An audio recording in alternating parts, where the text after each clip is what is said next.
بندے ہیں۔ تو انہوں نے کہا فَلْيَنْظُرْ أَيُّهَا أَزْكَىٰ طَعَامًا کہ تم میں سے کوئی ایک آدمی شہر میں جائے اور جا کے دیکھے کیا پاکیزہ چیز ہے، اور دیکھو احتیاط کے ساتھ جانا، کسی کو خبر بھی نہ اور واپس آ جانا۔ تو ان میں سے ایک نوجوان نکلا، بڑا ڈرتا ہوا چھپتا ہوا احتیاط کے ساتھ کہ بھئی کس طریقے سے میں بازار میں جاؤں۔ وہ بازار گیا اور بازار جا کے اس نے کوئی چیز خریدی کھانے پینے کی۔ جب پیمنٹ دینے کی باری آئی تو اس نے جب پیسے نکالے، دکاندار حیران، اس نے پیسے دیکھے، اس نے تو کہا یہ تو کئی 100 سال پرانا سکہ ہے، یہ تو آج کا سکہ ہی نہیں۔ تو اس نے سمجھا کہ بھئی آپ کو تو لگتا ہے کوئی خزانہ ہاتھ آ گیا، تفصیل بتاؤ۔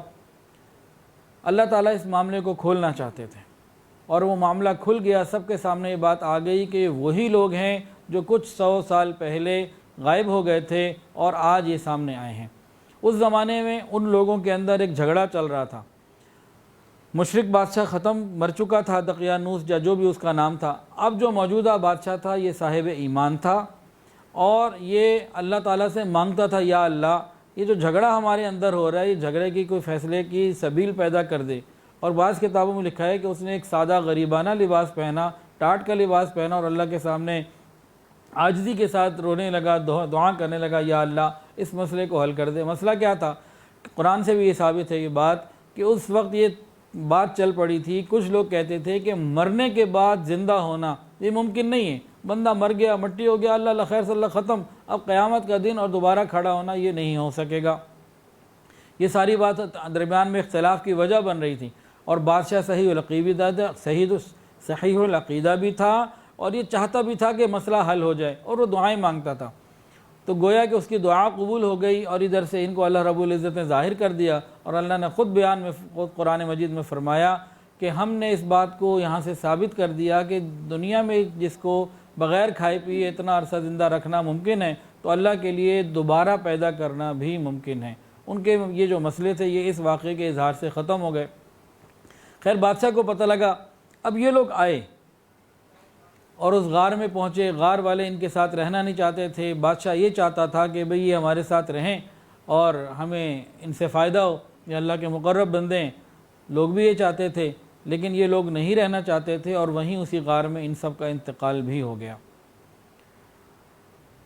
اس غار کے اوپر ان لوگوں نے ایک مسجد، ہیکل، کوئی عبادت کی جگہ جو ہے اس کے قریب انہوں نے بنا دی، اور وہ نشانی اردن میں پیٹرا کے اندر آج بھی موجود ہے۔ قرآن مجید نے اس واقعے کو ذکر کیا اور ساتھ کئی اور باتیں بھی ذکر کی۔ ثلاثۃ الرابعہم کہ کچھ لوگ کہتے ہیں کہ وہ 3 تھے، چوتھا کتا تھا، کچھ کہتے ہیں وہ 5 تھے، چھٹا کتا تھا۔ تو یہاں قرآن مجید نے یہ اسلوب بتا دیا کہ بھئی غیر ضروری باتوں کے اوپر الجھنا اور ان کے تفصیلات میں جانا ضروری نہیں۔ اصل چیز ہے حکمت، اصل چیز ہے اللہ تعالیٰ کی طرف توجہ، اصل چیز ہے توبہ، اور اصل چیز ہے پرانے واقعات سے عبرت حاصل کر کے اپنے آپ کو صحیح ٹریک پر رکھنا۔ زیادہ ان چیزوں میں بحث و مباحثہ کرنا، اس کو قرآن مجید نے منع کر دیا۔ حضرت مولانا اشرف علی تھانوی رحمۃ اللہ کے زمانے میں ایک جگہ کسی صحابہ میں اور 2 لوگوں میں بات چیت ہو گئی۔ ایک کہنے لگا جی اصحاب کہف کا کتا سفید تھا، اور ایک کہنے لگا کالا تھا۔ اس پہ لڑائی ہو گئی۔ اب حضرت تھانوی رحمۃ اللہ کے پاس یہ مسئلہ آیا، انہوں نے کہا بھئی قیامت کے دن اللہ کو کہہ دینا میں گیا تھا تھانوی کے پاس، اس نے بتایا ہی کوئی نہیں۔ کہ خدا کے بندو، جس چیز کا نہ قرآن میں ذکر ہے، نہ ہم سے قیامت کے دن پوچھا جائے گا، نہ قبر میں پوچھا جائے گا، اس کی تفصیل میں جانے کی کیا ضرورت؟ ہمیں ان چیزوں سے احتیاط کرنے کی ضرورت ہے۔ تو بہرحال اللہ رب العزت نے ان لوگوں کو کامیاب کیا اور ان کے ایمان کی حفاظت فرمائی۔ یہ اصحاب کہف کے واقعے کی کچھ تفصیل۔ اس کے بعد دوسرا واقعہ ہے قوم سبا کا۔ لقد کان لسبأ فی مسکنہم آیہ جنتان عن یمین و شمال۔ قوم سبا یمن کے علاقے میں تھی۔ ملکہ سبا بلقیس جو تھی حضرت سلیمان علیہ السلام کے واقعے میں جن کا ذکر آیا، وہ بھی اسی قوم سے تھیں۔ اور اللہ رب العزت نے اور یہ قبیلہ، یہ جو قوم سبا قبیلہ ہے، یہ قحطانی قبائل کے اندر یہ آتا ہے، اور جنوبی یمن میں ان کا ٹھکانہ تھا، اور مآرب ان کا دارالحکومت تھا۔ کیپٹل سٹی کا نام تھا مآرب۔ اور اس جگہ نے اتنی ترقی کی کہ ان کے پاس اس زمانے کے اعتبار سے ہر نعمت موجود تھی۔ سونے چاندی کے ذخائر بھی لکھے ہیں، معدنیات کے ذخائر بھی لکھے ہیں، اور پھل اور میوے تو بے شمار ہوا کرتے تھے۔ دار چینی کے، روغن بلسان کے، اور خوشبوؤں کے درخت اور پھلوں کے درخت بے حساب ہوتے تھے، اور تجارت کے اندر بھی یہ بہت بڑے تھے۔ اس کے علاوہ یہ لوگ تعمیری کاموں میں بہت آگے تھے، بڑی بڑی عمارتیں بنایا کرتے تھے۔ ان کا ایک محل غمدان جو بہت ہی مشہور تھا، وہ 20 منزلیں تھیں، اس کے بہت سارے کمرے تھے، اور بیش قیمت اور قیمتی جواہرات اور آبگینے اس پہ لگائے گئے تھے، اور بڑے بڑے اس کے اور قیمتی جو ہے نا سامان سے اس کو آراستہ کیا گیا تھا۔ یہ قوم ایسی تھی کہ جن کے پاس تجارت بھی تھی، زراعت بھی تھی، اور بھی دوسرے وسائل تھے، اور بہت خوشی کے ساتھ یہ زندگی گزارا کرتے تھے۔ مالی اعتبار سے دنیا کے لوگ ان کے اوپر رش کیا کرتے تھے، ان کے پاس کوئی کمی نہیں ہوتی تھی، اور باغات اتنے تھے کہ کتابوں میں علماء نے، مفسرین نے لکھا، اگر کوئی عورت اپنے سر پر ٹوکری لے کے چلتی، خالی ٹوکری لے کے چلتی، پھل اس کو توڑنے نہ پڑتے، خود بخود گرنے والے پھلوں سے ٹوکری بھر جاتی تھی، اور پھر ٹوکری سے پھل گرنا شروع ہو جاتے تھے۔ اتنی کثرت کے ساتھ باغات، جنتان عن یمین و شمال، خوب کثرت کے ساتھ باغات تھے۔ ایک تو اس جگہ، پھر اس میں یہ ہوتا تھا کہ عرب کے اندر جو ریگستان ہوتے تھے نا، وہاں دریاؤں کا نظام اس طریقے سے نہیں ہے جیسے ہمارے ہاں پنجاب میں، پاکستان میں دریائیں۔ تو جو بارشیں آتی ہیں، کوئی سیلاب آتا، تو وہ پانی متعلقہ قریبی ریگستان میں جذب ہو کے ختم ہو جاتا، کام نہ آتا۔ تو ان لوگوں نے دو پہاڑوں کے درمیان ایک بہت بڑی جو ہے نا وہ بہت بڑا ڈیم بنا لیا ہوا تھا، بہت بڑی چوڑی اس کی دیوار تھی، اونچی بھی تھی، اور اس کے اندر انہوں نے لوہے کے 3 بڑے بڑے گیٹ بنا لیے تھے، ایک اوپر، ایک درمیان میں، اور ایک نیچے، اور جتنا پانی سیلابی آتا یا بارشوں کا آتا وہ اس میں جمع رہتا، اور وہ خوب پانی ہوتا، اور اس کے بالکل نیچے ایک تالاب ہوتا جس سے 12 نہریں جا رہی ہوتی تھیں، جو ان کے معارف کو اور ان کی کھیتوں کو اور ان کے باغات کو سیراب کر رہی ہوتی تھیں۔ اس پانی کے عظیم ذخیرے کی وجہ سے 24 یعنی کہ 12 مہینے 24 گھنٹے ہر وقت وہاں سرسبز و شادابی رہتی، اور پانی کی کوئی کمی نہیں، اور خوبصورت پانی۔ تو یہ ڈیم ان کے لیے بہت بڑی نعمت تھا۔ جب وہ پورا بھرا ہوتا تو صرف اوپر والا دروازہ کھول کے، گیٹ کھول کے پانی کا اخراج کرتے رہتے، جب پانی کا لیول نیچے آ جاتا تو سینٹر والا دروازہ کھولتے، پانی کو اپنی ضرورت کے مطابق آگے لیتے رہتے، اور جب وہ بھی ختم ہو جاتا تو تیسرے کی جب باری آتی تو عام طور سے تیسرے کی باری آنے تک یا اس سے پہلے یا آنے کے بعد دوسرا سال آ چکا ہوتا، بارشوں کا موسم دوبارہ شروع ہو چکا ہوتا، اور بارش کا اور ادھر ادھر سے آنے والا سیلابی پانی وہ دوبارہ اوپر بھر جاتا، یعنی کہ ان کو پانی کی کوئی کمی محسوس ہی نہ ہوتی تھی، اور سرسبز و شاداب ان کے لیے علاقہ، اور تجارت ان کی بہترین۔ ایک انعام تو ان پہ یہ تھا۔ دوسرا کیا تھا کہ ان کو اپنے تجارت کے سفر کے لیے اور کسی سفر کے لیے یمن سے جب شام جانا ہوتا تھا نا، دور دراز کا سفر تھا، اس دور دراز کے سفر میں اللہ رب العزت کی طرف سے ان لوگوں پہ یہ انعام ہوا کہ یہ جب گھر سے نکلتے تو عام طور سے انسان کو اگر پیدل جا رہا ہے، سواری پہ جا رہا ہے، تو 4 یا 6 گھنٹے کے بعد اگر کسی ضرورت ہے کسی جگہ پہ رکنے کی، کھانے پینے کی، تو ہر اس ضرورت کے مطابق ہر جگہ بستیاں موجود ہوتی، اور وہاں پہ میوے بھی ہوتے، پانی بھی ہوتا، آرام کے لیے ان کے لیے ہوٹل جیسے بنے ہوتے ہیں وہ بھی بنے ہوتے، ہر چیز موجود ہوتی۔ گویا کہ جب وہ یمن سے نکل کے شام جانے لگتے، راستے میں انسانی طبیعت اور فطرت کے مطابق جہاں جہاں انسان رکنا چاہتا ہے وہ اس کو ہر جگہ، ہر آدمی کو وہ چیز مل رہی ہوتی تھی، جیسے اپنے گھر میں نہ سفر کی کوئی تھکان، نہ کوئی پریشانی، نہ کوئی پانی کی کمی، نہ کوئی حفاظت کا خطر مسئلہ، نہ کوئی ڈاکو کی بات، اور امن بھی، سکون بھی، ہر طرح کی چیز۔ یہ لوگ یمن سے نکل کے شام تک پہنچتے اور اپنے کام کر کے واپس آتے تو واپسی بھی اسی طرح بہت آسانی کے ساتھ ہو جاتی تھی۔ باقی دنیا کے لوگ حیران ہوتے تھے کہ اللہ نے انہیں اتنی نعمتیں دی ہوئی ہیں کہ جہاں رہتے ہیں وہاں بھی یہ گویا کہ جنت میں رہ رہے ہیں، اور ان کا راستہ بھی اللہ رب العزت نے ایسا بنا دیا کہ بادشاہوں کی طرح، شہزادوں کی طرح آنا جانا، کوئی پریشانی ہی نہیں۔ اس طریقے سے ان کا یہ ایک سلسلہ تھا۔ اللہ رب العزت نے ان کے اوپر انبیاء بھی بھیجے۔ کتابوں میں آتا ہے کہ 13 رسول ان کے پاس بھیجے گئے جو ان کو خدا کی اور رسول کی تعلیم دیتے رہے۔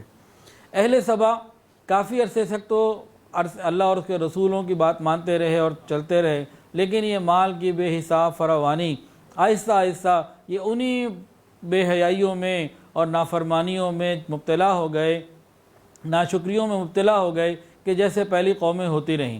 یہ اسی ٹریک پر آ گئے اور اپنی پچھلی باتوں سے انہوں نے پچھلی امتوں کے واقعات سے فائدہ نہ اٹھایا اور انبیاء کی تعلیمات سے فائدہ نہ اٹھایا، یہ لوگ سرکشی میں بیٹھ گئے، حتیٰ کہ نہ صرف یہ کہ توحید کو برے اعمال کو اختیار کیا، اچھے اعمال کو چھوڑا، بلکہ توحید کو بھی چھوڑ دیا، اب یہ شرک کے اندر، کفر کے اندر مبتلا ہو گئے۔ جب یہ معاملہ ہوا تو پھر اللہ رب العزت کی طرف سے بھی پھر ان کے اوپر دو قسم کا عذاب آیا۔ نعمتیں بھی دو تھیں، عذاب بھی دو قسم کا آئے۔ دو نعمتیں کون سی؟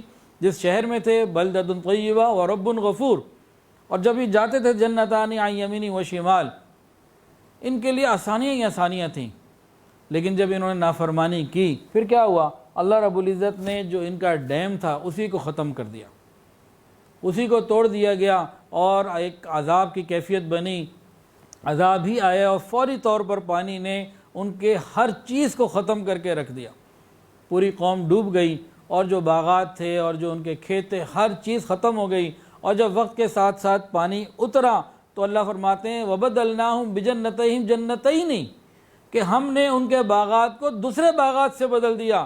پہلے باغات میں پسندیدہ میوے تھے، پھل تھے، خوبصورتی تھی، خوشبوئیں تھیں، اور اس کے بعد جب بعد میں بدلا تو جھاڑ جھنکار اور بیری کے وہ جنگلی درخت کے جس میں نہ کوئی ذائقہ، اور پیلو کے درخت اور اس قسم کے کڑوے درخت آ گئے جن میں کانٹے بھی تھے اور انسان کے لیے اتنے زیادہ مفید بھی نہ تھے، اور بد ذائقہ چیزیں ان کے ساتھ آ گئیں۔ یہ کیا ہوا؟ یہ ان کی نافرمانی کا بدلہ تھا۔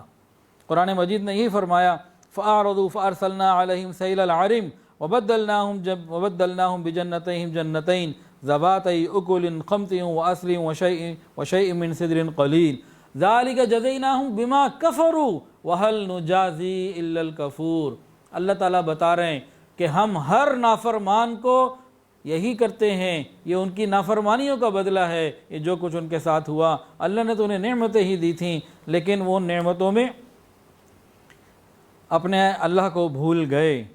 اور وہ جو ان کی دوسری نعمتیں تھیں نا، کہ ایک شہر سے دوسرے شہر جانا ہوتا تھا تو آسانیاں ہی آسانیاں ہوتی تھیں، جب پیٹ بھرنے کو زیادہ مل جاتا ہے نا تو پھر وہ کہنے لگے فَقَالُوا رَبَّنَا بَاعِدْ بَيْنَ أَسْفَارِنَا وَظَلَمُوا أَنفُسَهُمْ فَجَعَلْنَاهُمْ أَحَادِيثَ وَمَزَّقْنَاهُمْ كُلَّ مُمَزَّقٍ إِنَّ فِي ذَلِكَ لَآيَاتٍ لِكُلِّ صَبَّارٍ شَكُورٍ۔ وہ کہتے تھے اللہ یہ کوئی سفر کا مزہ ہے کہ ہر طرف آسانی، ہر طرف فراوانی، ہر طرف پھل، ہر طرف نعمتیں، کوئی ایسا سفر ہو کوئی پانی نہ ملے، کوئی بھوک آئے، کوئی پریشانی ہو، کوئی چور ڈاکو کا خطرہ ہو اور کوئی تکلیفیں ہوں، یہ کون سی بات ہے؟ ہم ایک شہر سے تو اپنے ادھر یمن سے جا کے شام جا رہے ہیں، کسی قسم کی کوئی پریشانی نہیں آ رہی۔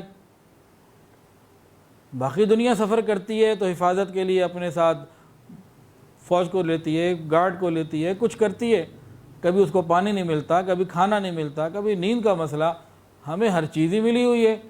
یا اللہ یہ بھی کوئی سفر ہے؟ جب پیٹ بھر جاتا ہے نا تو اس قسم کی باتیں نکلتی ہیں۔ پھر اللہ رب العزت نے ان کے یہ مسئلہ بھی ختم کر دیا، پہلے شہر کو تباہ کیا گیا، اس کے بعد ارد گرد کی جتنی چیزیں شام تک تھیں وہ ساری کی ساری ختم کر دی گئیں۔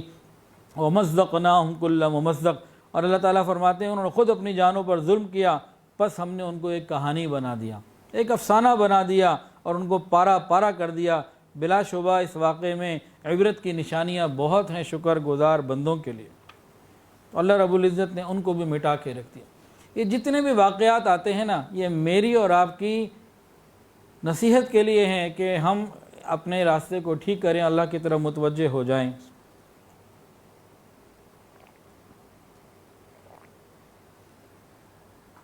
قرآن مجید میں ان واقعات کو، اس امت کو سنانے کا مقصد کیا ہے؟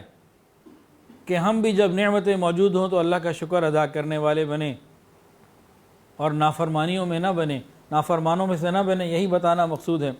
قرآن مجید نے نصیحت کے لیے عام طور سے 4 طریقے اختیار فرمائے ہیں۔ 4 طریقے علماء کے لیے ایک بہت خوبصورت نقطہ ہے۔ قرآن مجید میں نصیحت کے لیے 4 نقطے ہیں، 4 طریقے ہیں۔ ایک تو ہے تذکیر بآلاء اللہ، دوسرا ہے تذکیر بایام اللہ، تیسرا ہے تذکیر بآیات اللہ، اور چوتھا ہے تذکیر بما بعد الموت۔ کیا مطلب؟ یہ 4 کون سے ہوئے؟ تذکیر، نعمتوں کو یاد کر کے اللہ کی طرف نصیحت اور اللہ کی طرف فکر دلانا، نعمتوں کی یاد دہانی کے ذریعے، دوسرا پرانی قوموں کے واقعات کی یاد دہانی کے ذریعے، ان کے عروج و زوال کی، جیسے یہ قوم سبا کا، اور تیسرا اللہ تعالیٰ کی نشانیوں کو دیکھنے کے ذریعے، دکھانے کے ذریعے، اور چوتھا موت اور اس کے بعد کے معاملات کو بتانے کے ذریعے۔ قرآن مجید کے اندر ان چاروں کے بارے میں آتا ہے فَاذْكُرُوا آلَاءَ اللَّهِ وَلَا تَعْثَوْا فِي الْأَرْضِ مُفْسِدِينَ۔ یہ کیا ہے؟ تذکیر بِآلَاءِ اللہ، اللہ تعالیٰ کی نعمتوں کو یاد کر کے اللہ کو یاد کرانا۔ اللہ فرماتے ہیں کہ میری دی ہوئی نعمتوں کو یاد تو کرو اور زمین کے اوپر فساد نہ مچاؤ، میرے بن کے رہو۔ اور تذکیر بِأَيَّامِ اللہ، کہ اب قرآن کے اندر آتا ہے وَذَكِّرْهُمْ بِأَيَّامِ اللَّهِ وَذَكِّرْهُمْ بِأَيَّامِ اللَّهِ، اور اے پیغمبر ان کو نصیحت کیجئے کہ قوموں کے عروج و زوال کی تاریخ کو ذہن میں رکھے کہ جس کو عروج ملا تو کیوں ملا، جس کو زوال ملا تو کیوں ملا۔ یہ ہے تذکیر بِأَيَّامِ اللہ۔ اور تیسرا ہے تذکیر بِآیاتِ اللہ، یعنی اللہ تعالیٰ کی جو قدرت کی بے شمار نشانیاں ہیں، جن میں معجزات بھی شامل ہیں، انبیاء کے ہاتھوں سے ہوئے وقت کے انبیاء کے مختلف واقعات ہیں، اور آج بھی اگر ہم دیکھیں یہ زمین آسمان، یہ ستاروں کا آنا، یہ سورج کا چلے جانا، ہواؤں کا آنا چلے جانا، موسموں کا بدلنا، یہ دریاؤں کا بہنا، اور یہ کھیتوں کے اندر سے فصلوں کا نکلنا، دو درخت انسان لگاتا ہے، ایک سے پھل ملتا ہے ایک سے نہیں ملتا، تو بہت ساری قدرت کی ایسی نشانیاں ہمارے ارد گرد موجود ہیں، اس کے ذریعے بھی انسان عبرت حاصل کر سکتا ہے اور اللہ کو یاد کر سکتا ہے۔ قرآن میں اللہ فرماتے ہیں وَكَأَيٍّ مِّنْ آيَةٍ فِي السَّمَاوَاتِ وَالْأَرْضِ يَمُرُّونَ عَلَيْهَا وَهُمْ عَنْهَا مُعْرِضُونَ، اور زمین آسمان میں خدا کی بہت ساری نشانیاں ہیں، آیات ہیں، جن پر لوگ توجہ ہی نہیں کرتے، ایسے ہی گزر جاتے ہیں اور ذرا پرواہ نہیں کرتے۔ اور چوتھی چیز ہے تذکیر بما بعد الموت، یعنی دوزخ، قیامت، برزخ، قبر اور موت کے بعد زندہ ہونے کے جتنے حالات ہیں، ان سے بھی انسان ڈرتا ہے اور ٹھیک ہو جاتا ہے، ٹریک ٹھیک ہو جاتا ہے۔ فذکر بالقرآن من یخاف وعید، بس قرآن کے ذریعے نصیحت حاصل کرو، نصیحت کرو اس شخص کو جو خدا کی وعید یعنی موت کے بعد کے حالات سے ڈرتا ہے۔ تو یہ چار انداز ہیں قرآن مجید کے۔ تیسرا واقعہ آج بیان کرنا ہے اصحاب الاخدود۔ اصحاب الاخدود کے واقعے میں بھی کتابوں میں آتا ہے کہ یہ کئی جگہ پر یہ واقعات مختلف موقعوں پر پیش آئے، لیکن جو قرآن مجید کے اندر اصحاب الاخدود ہے، اس کے بارے میں کہا جاتا ہے کہ شام اور حجاز کے درمیان جو بستی ہے نجران کے نام سے، وہاں یہ واقعہ پیش آیا۔ ہوا کیا تھا؟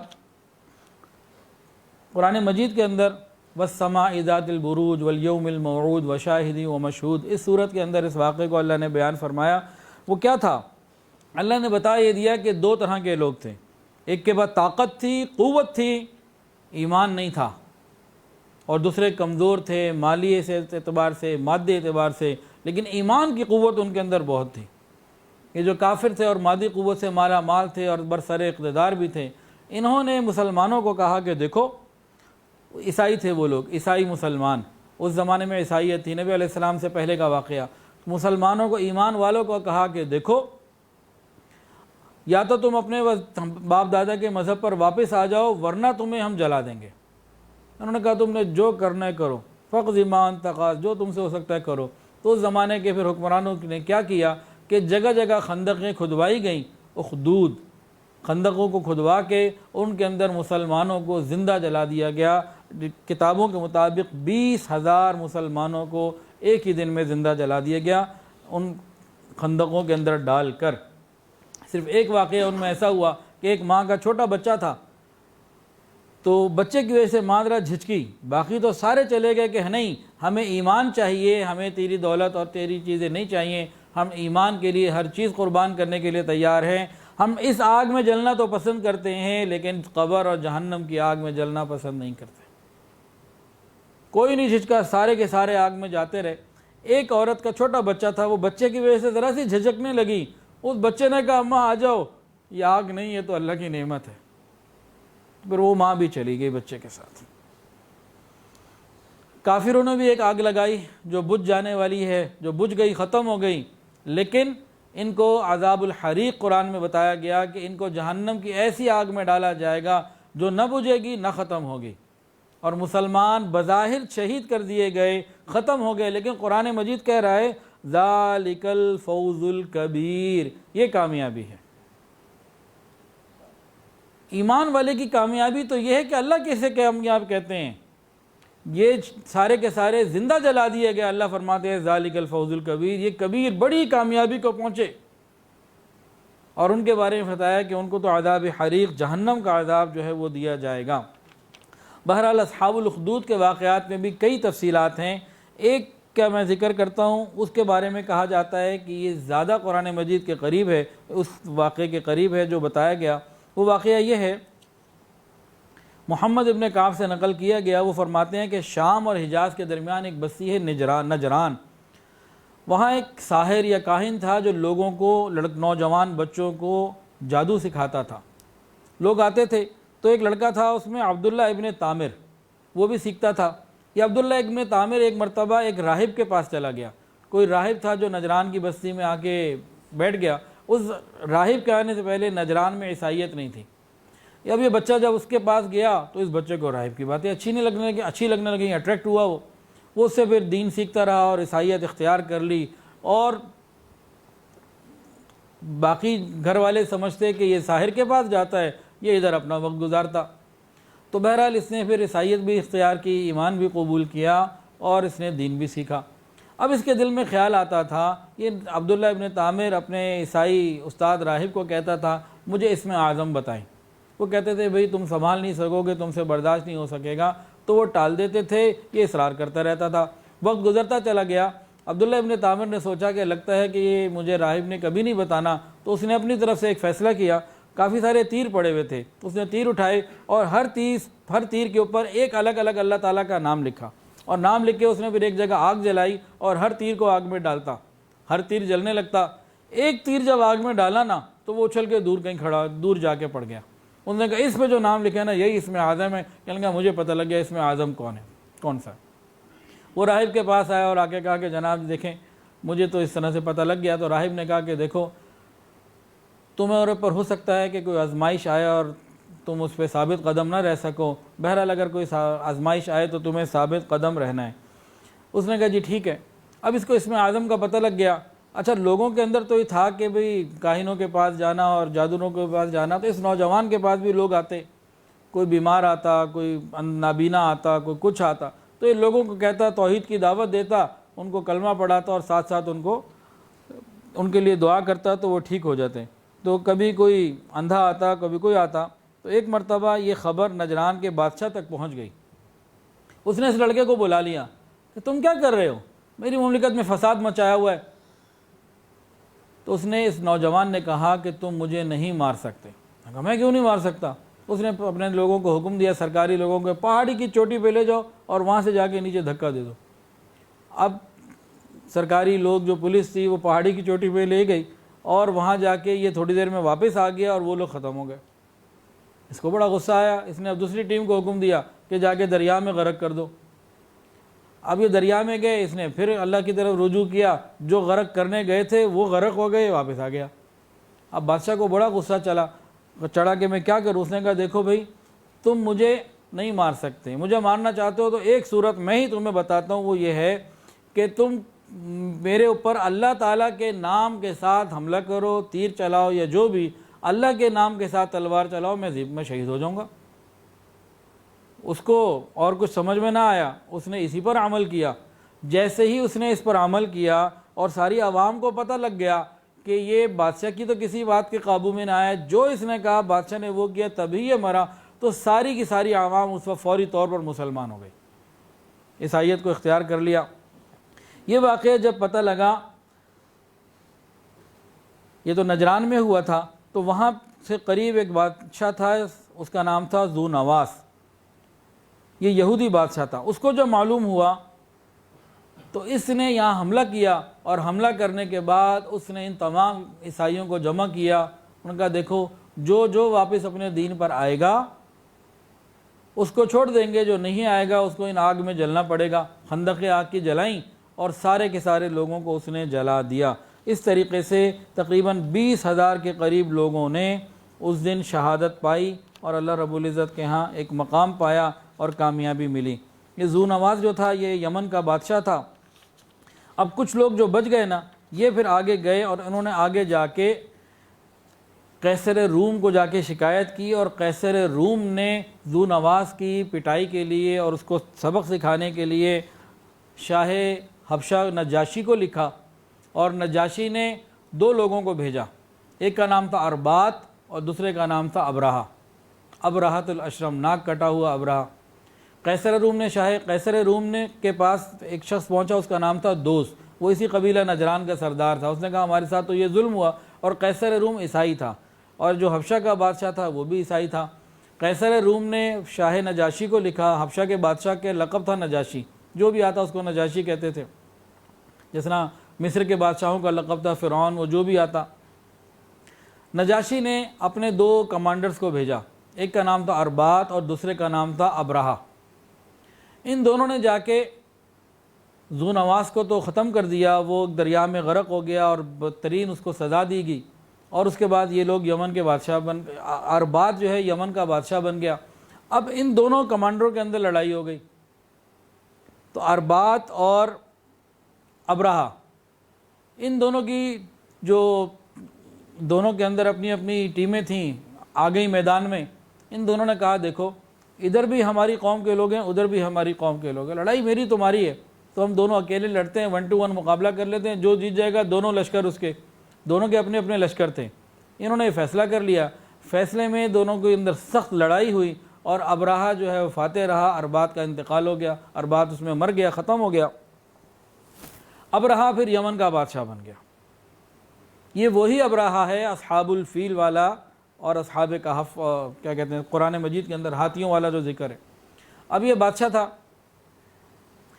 ادھر سے شاہ نجاشی کو پتہ لگا میں نے اپنے 2 کمانڈروں کو بھیجا تھا ذو نواس کو مارنے، یہ تو آپس میں لڑ رہے۔ اس نے قسم کھا لی کہ میں ابرہہ کو یمن کی مٹی میں جو ہے نا وہ ذلیل و رسوا کروں گا۔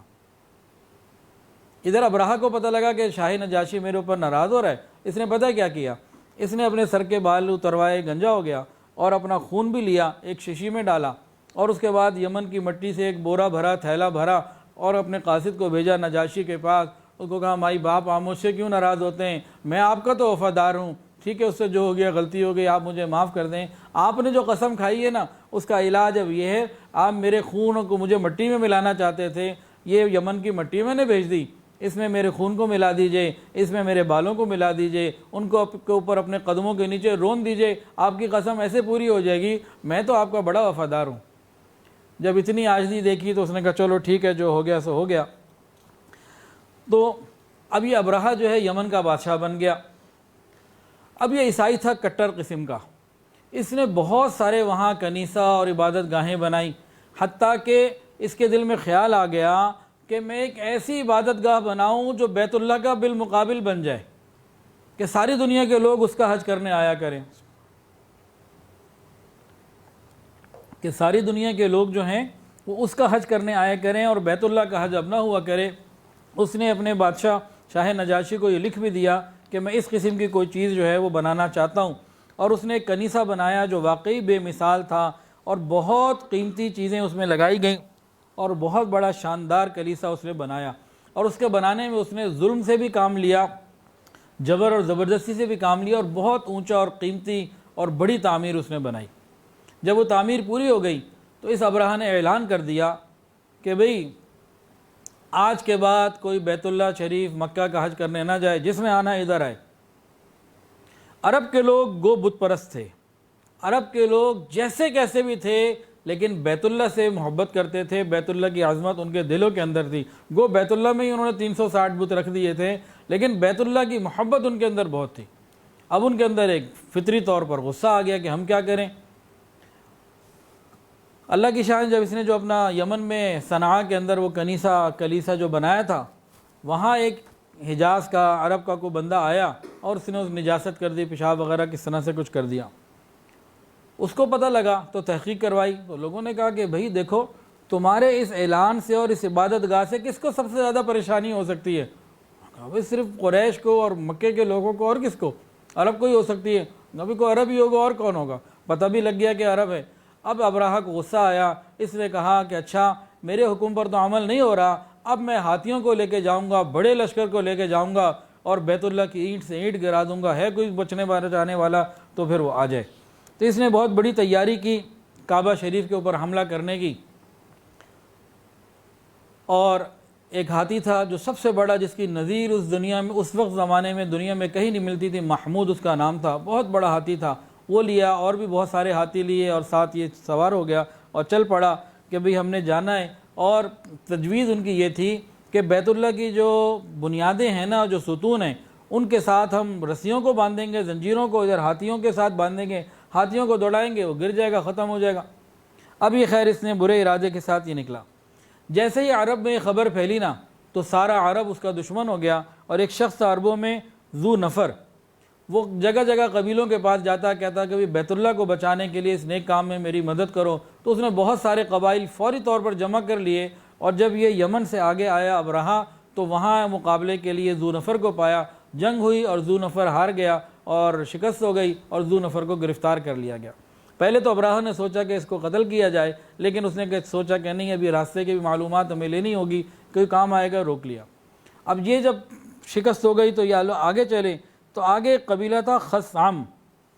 جب یہ وہاں پہنچا تو ان لوگوں نے بھی تیاری کی ہوئی تھی، اور اس قبیلے کے سردار نفیل ابن حبیب نے اپنے پورے قبیلے کے ساتھ بہترین جنگ کی، لیکن یہ بھی شکست کھا گیا، اور ابرہہ نے نفیل ابن حبیب کو بھی قتل کر لیا، قید کر لیا۔ یہ دونوں قید ہو گئے۔ ابرہہ آگے بڑھا، اب یہ طائف پہنچا۔ طائف میں بنو ثقیف آباد تھے، وہ سن چکے تھے کہ پیچھے 2 جنگیں ہو چکی ہیں اور دونوں میں ابرہہ کامیاب ہو گیا۔ تو یہ آئے کہنے لگے دیکھو بھئی ہمارے ہاں ایک بیت اللات ہے، ان کا بت کا نام تھا لات، جیسے لات منات عزا، تو ہمارے بت کا نام ہے لات، اور اس کا جو عبادت گاہ ہے بیت اللات اسے کہتے ہیں۔ اگر تمہیں اس سے کوئی مسئلہ نہیں ہے، اس کو مت چھیڑو، ہم تمہیں نہیں چھیڑتے، تم جہاں جانا ہے جاؤ۔ اور ان لوگوں نے ایک شخص ابو رغال اس کو ساتھ بھیجا کہ ٹھیک ہے یہ تمہیں راستہ بتائے گا، مکے تک تمہیں لے جائے گا۔ اللہ کی چاند جب اس بنو رغال کا انتقال ہوا نا تو اہل مکہ بنو رغال کی قبر پہ جا کے پتھر مارتے تھے کہ یہ وہ بدبخت ہے جو ابرہہ کو بیت اللہ کا راستہ بتانے کے لیے سوار ہوا تھا، ساتھ آیا تھا۔ اب خیر یہ لوگ آگے آ گئے اور مکہ کے باہر قریب ایک جگہ پہنچ گئے، اور وہاں ان کا ایک سردار تھا جناتا۔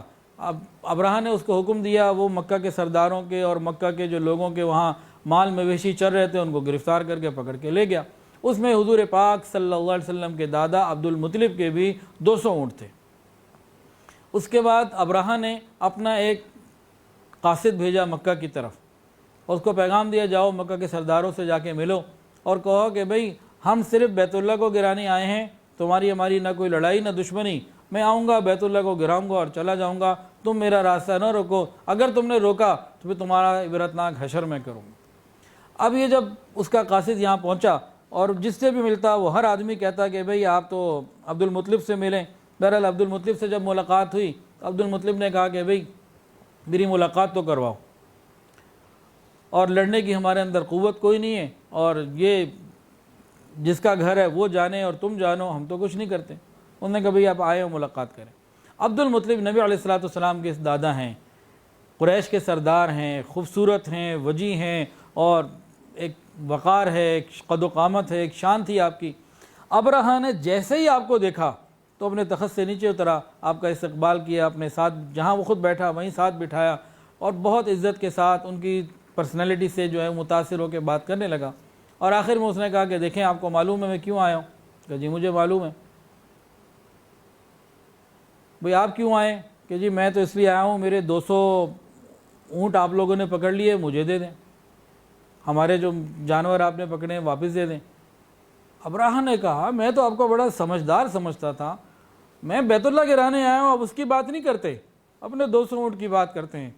عبد المطلب نے فرمایا یہ 200 اونٹ میرے ہیں، ان کا مالک میں ہوں، میں انہی کی بات کروں گا۔ اس رب کا بھی ایک مالک ہے، اس گھر کا بھی ایک رب ہے، اس کا بھی ایک مالک ہے، وہ جانے تم جانو، ہمارے اندر اتنی قوت نہیں کہ تمہارا مقابلہ کر سکیں۔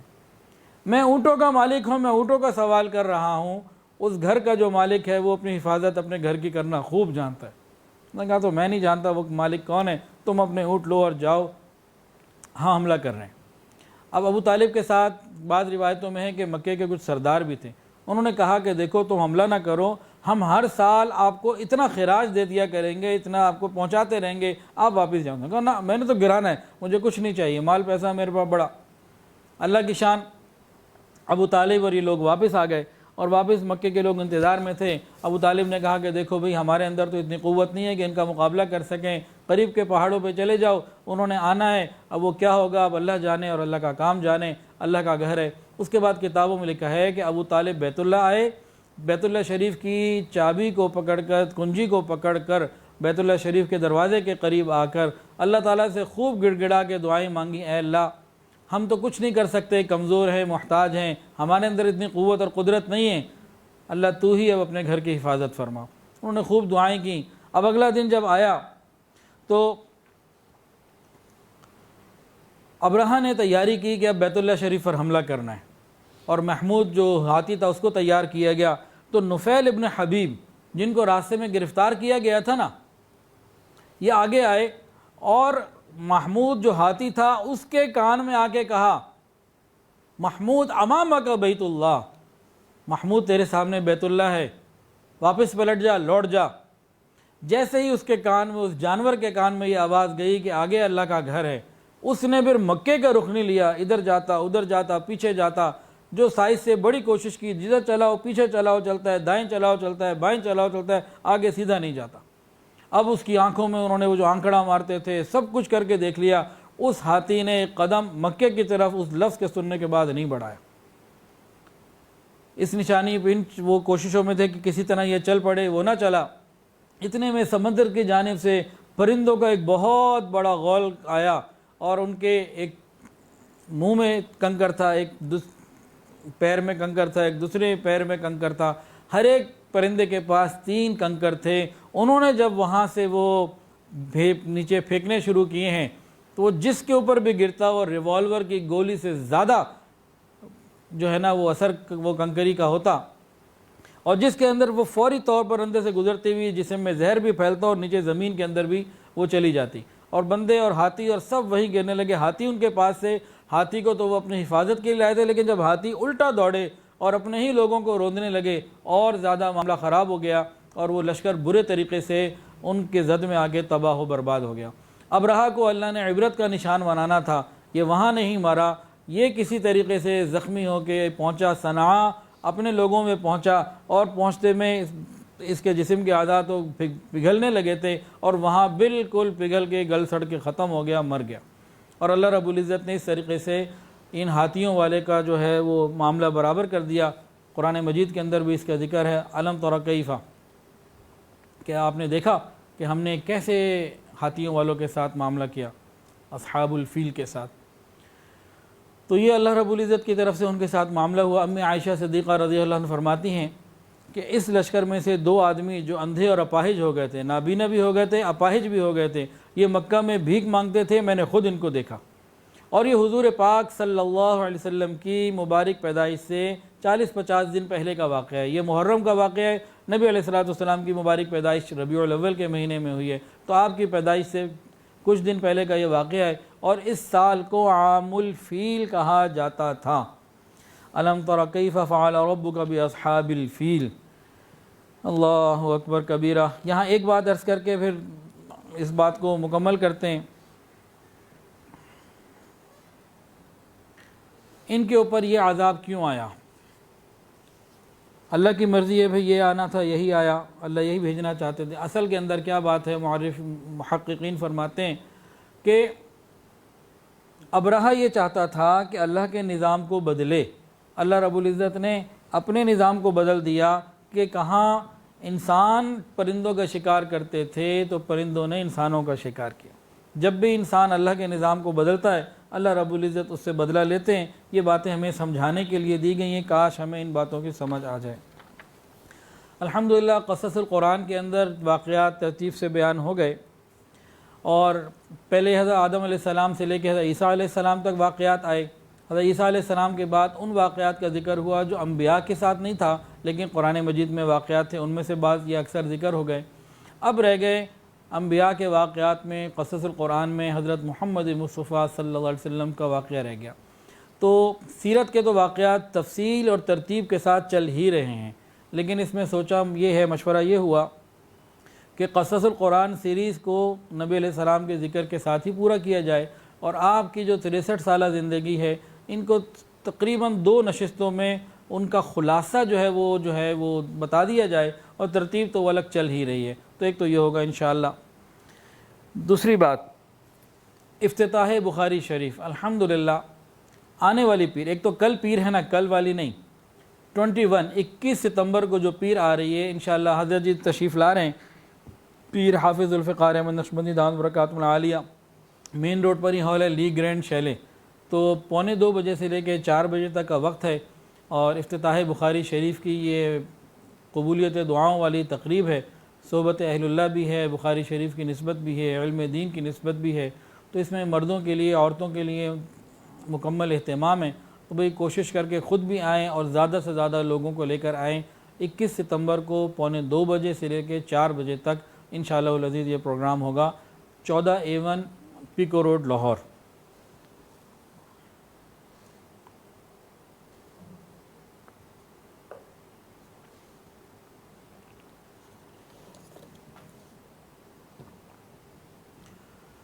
ایک اور معاملہ بھی ذکر کرنا ہے،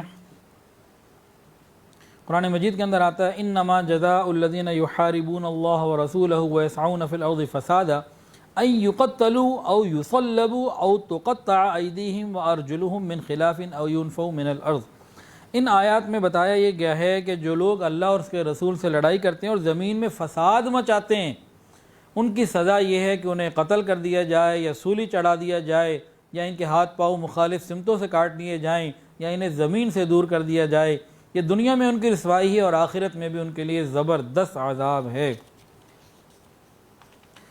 ایک واقعہ پیش آیا چند روز پہلے موٹر وے کے اوپر، ایک خاتون اپنی گاڑی پہ رات کے وقت میں نکلی، موٹر وے کا سفر تھا، گاڑی میں پیٹرول ختم ہو گیا، پیٹرول ہوتا گاڑی خراب ہو سکتی تھی، کچھ پیٹرول ختم ہونا کوئی ایسی بات نہیں ہے، پیٹرول کے موجود ہوتے ہوئے گاڑی بھی خراب ہو سکتی تھی، کچھ بھی ہو سکتا تھا، تو بہرحال گاڑی خراب ہوئی، اور ایک بہت بھیانک واقعہ جس کے اوپر جتنا افسوس کیا جائے اتنا ہی کم ہے، یہ پیش آیا۔ اس واقعات میں، ان واقعات سے اگر قومیں سبق حاصل نہ کریں تو یہ واقعات بڑھتے ہیں اور تباہیاں مقدر ہو جایا کرتی ہیں۔ ہمیں سبق کیا حاصل کرنے چاہیے یہ تو میں ذکر کر دیتا ہوں، لیکن امید مجھے نہیں ہے کہ ہم اس سے کوئی سبق حاصل کریں گے۔ اللہ کرے کہ ہم سبق حاصل کرنے والے بن جائیں، لیکن ہم لوگ بے حس ہو چکے ہیں۔ ایک ہوتا ہے بے بس، ایک ہوتا ہے بے حس۔ بے بس کی تو قیامت کے دن گنجائش ہے کہ بے بس تھا، لیکن بے حس کی گنجائش نہیں ہے کہ بے حسی کی وجہ سے پکڑ زیادہ ہوگی، اور ہم لوگ اجتماعی طور پر بے بسی سے زیادہ بے حسی کے مجرم ہیں۔ اللہ تعالی ہمیں اس کی سمجھ عطا فرمائے۔ تو اس واقعے پہ تو جتنا اظہار افسوس کیا جائے وہ کم ہے۔ اس میں چند باتیں سمجھنے والی ہیں۔ سب سے پہلی بات، شریعت عورت کو یہ حکم دیتی ہے کہ وہ تنہا، اکیلی، بغیر محرم کے سفر نہ کرے، یہ شریعت کا حکم ہے۔ تو اگر کسی عورت نے عبرت حاصل پکڑ کرنی ہو تو اس حکم کو پورا کرے، اور مجھے امید ہے کہ ہم عبرت حاصل کرنے کے لیے یہ بات نہیں سن رہے۔ جب گھر سے نکلنا ہو تو حفاظت کی دعاؤں کا اہتمام ہو، آیت الکرسی اور جو سفر کی مسنون دعائیں ہیں ان کا اہتمام ہو، یہ ہمیں سیکھنی اور پڑھنی چاہیے۔ اس کے علاوہ غور کرنے کی بات یہ ہے کہ اس قسم کے واقعات بڑھتے چلے جا رہے ہیں۔ یہ تو اس بیچاری مظلوم عورت کے ساتھ پیش آیا جو گھر سے نکلی ہوئی تھی، لیکن ہم دیکھتے ہیں کہ بعض مرتبہ محرم کی موجودگی میں دوران سفر، یا بعض مرتبہ محرم کی موجودگی میں اپنے گھر کے اندر بھی اس قسم کے واقعات کسی ڈاکے، چوری یا حادثے میں پیش آ رہے ہیں۔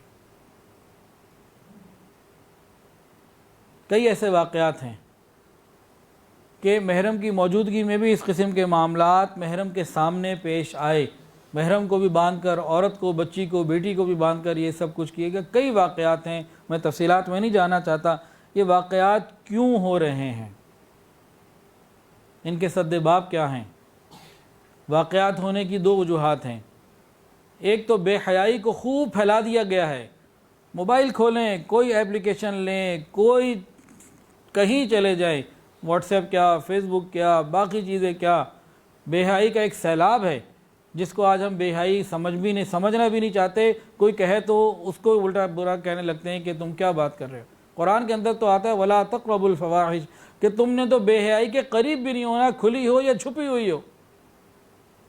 اس کی جو سب سے بڑی وجہ ہے وہ بے حیائی.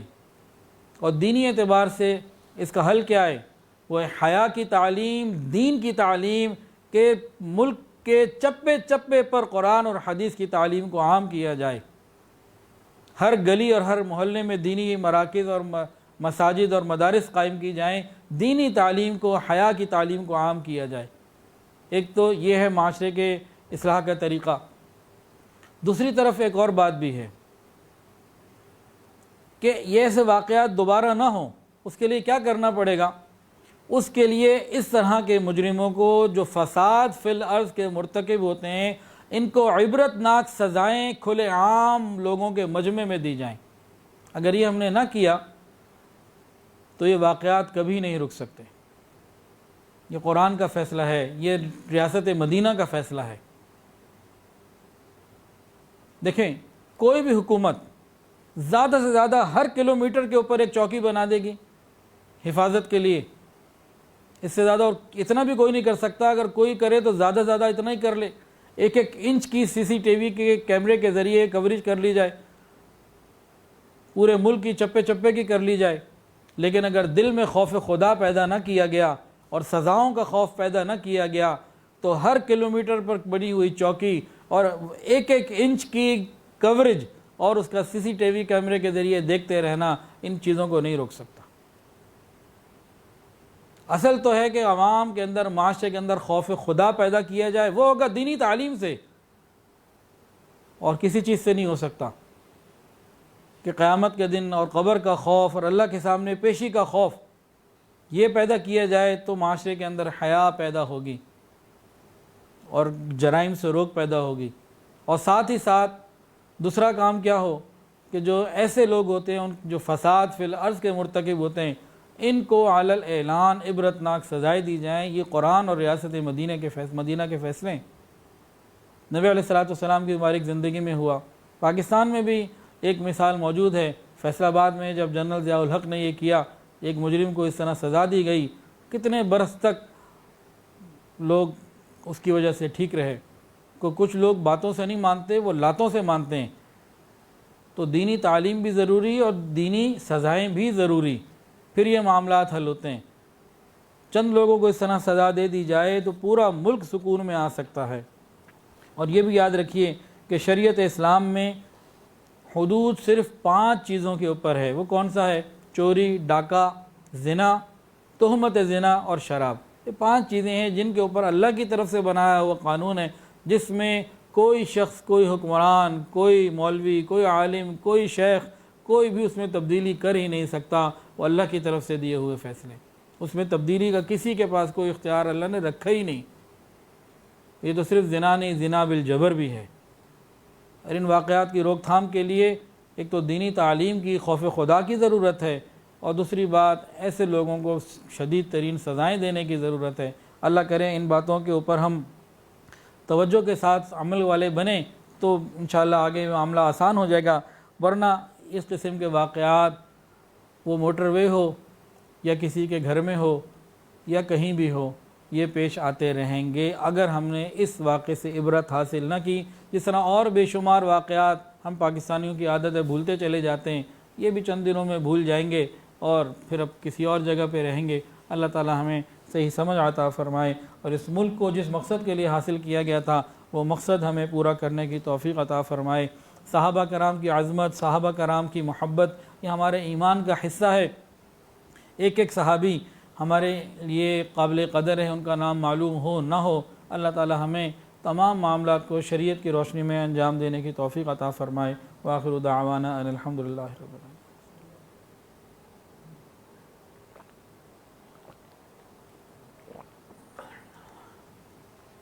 توبہ کے کلمات پڑھ لیجئے. کوئی بیعت ہونا چاہے تو بیعت کی نیت بھی کر سکتا ہے. الحمدللہ.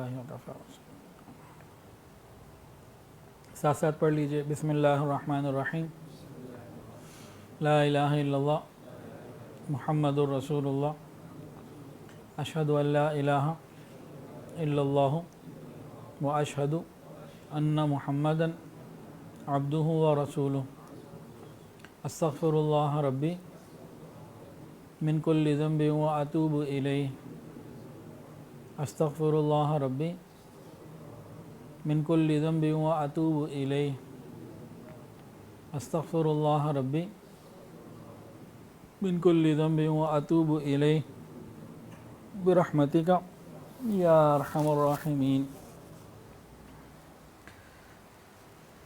تھوڑی دیر کے لیے مراقبہ کر لیجئے، آنکھوں کو بند کر لیجئے، سروں کو جھکا لیجئے، یہ خیال کر کے بیٹھیے کہ اللہ کی رحمت آ رہی ہے، میرے دل میں سما رہی ہے اور میرا دل کہہ رہا ہے اللہ اللہ اللہ۔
لا الہ الا اللہ محمد رسول اللہ۔ دعا کر لیجئے۔ الحمدللہ رب العالمین، الحمدللہ رب العالمین، وصلی اللہ علی النبی الامی الکریم۔ ربنا ظلمنا انفسنا وان لم تغفر لنا وترحمنا لنکونن من الخاسرین۔ اللہ ہم آپ کے عاجز مسکین بندے ہیں، اللہ ظاہر میں بندے حقیقت میں نہایت ہی گندے ہیں۔ یا اللہ ہمارے دلوں کی گندگیوں کو دور فرما، ہمارے سینوں کو اپنے نور سے منور فرما، ہمارے دلوں کو اپنی یاد سے آباد فرما۔ رب کریم سینوں کو اپنی محبت سے لبریز فرما، خطاؤں سے درگزر فرما، عیبوں کی پردہ پوشی فرما۔ رب کریم اپنی رحمتوں کی پشت پناہی نصیب فرما۔ رب کریم سر کے بالوں سے لے کر پاؤں کے ناخنوں تک نیکی تقوی عطا فرما، حیا اور پاک دامنی والی زندگی عطا فرما، بے حیائی سے محفوظ فرما۔ رب کریم ہماری تنہائیوں کو پاکیزہ فرما، ہماری مجالس کو پاکیزہ فرما، ہماری راتوں اور باتوں کو پاکیزہ فرما، ہماری سوچ کو پاکیزہ فرما۔ رب کریم اپنے مقبول بندوں میں ہم سب کو شامل فرما، تمام حاضرین کی تمام دلی نیک جائز حاجات کو پورا فرما۔ رب کریم ہم سب کو ہر طرح کی آسانی نصیب فرما۔ یا اللہ پوری امت کی پریشانیوں کو دور فرما، پوری امت کی حفاظت فرما، ہمارے تینوں حرم کی حفاظت فرما، دعوت اور تبلیغ کے کام کی حفاظت فرما، جہاں اللہ اللہ تین خانقاہوں کی حفاظت فرما، تمام مساجد مدارس مراکز عربیہ کی حفاظت فرما، اقامت دین کی کوششیں کرنے والوں کی حفاظت فرما۔ رب کریم ہماری دعاؤں کو قبول فرما۔ یا الہ العالمین جو صاحب اولاد ہیں ان کی اولادوں کو نیک و کار فرما، والدین کی آنکھوں کی ٹھنڈک بنا، متقیوں کا امام بنا۔ اللہ اولاد کی خوشیاں عطا فرما، اولاد کے غموں سے محفوظ فرما۔ یا الہ العالمین جن گھروں میں جوان بچے بچیاں موجود قدردان رشتے عطا فرما، والدین کے لیے فرائض نبھانے آسان فرما۔ یا الہ العالمین ہم سب کو رزق حلال، آسان، فراخ اور بابرکت عطا فرما، حرام اور مشتبہ سے محفوظ فرما۔ یا الہ العالمین 21 اپریل کے اس پروگرام کو عافیت کے ساتھ یا اللہ منعقد کروا دیجیے، عافیت بھی عطا فرما، قبولیت بھی عطا فرما، ہم سب کا اس میں شامل ہونا آسان فرما یا الہ العالمین۔ ہمارے ادارے الکہف ایجوکیشنل ٹرسٹ کو قبول فرما، تمام برانچز کو قبول فرما، جو ہمارے معاونین ہیں انہیں اپنے مقربین میں شامل فرما۔ رب کریم ہر آنے والے وقت کو پہلے سے بہتر فرما یا الہ العالمین۔ جب تک زندگی ہے آسانی، عافیت اور سہولت کے ساتھ دین کا کام لے لیجئے۔ اللہ جب موت کا وقت آ جائے، اللہ ہماری زبانوں سے کلمہ جاری فرما دینا، اللہ ہماری قبر کو جنت کا باغ بنا دینا یا الہ العالمین۔ قیامت کے دن کو ہمارے لیے عزت کا دن، خوشیوں کا دن بنا دینا یا اللہ ہماری دعاؤں کو قبول فرما یا اللہ۔ بہت سارے لوگوں نے دعاؤں کے لیے کہا اور جو کہنا چاہتے تھے نہیں کہہ پائے، اور وہ لوگ جن کا حق ہے کہ ان کے لیے دعائیں کرتے رہا کریں، رب کریم سب کے لیے خیر کے فیصلے فرما۔ وصلی اللہ تعالی علی خیر خلقہ سیدنا و مولانا محمد وعلی آلہ واصحابہ واہل بیت اجمعین، آمین یا رب العالمین، آمین برحمتک۔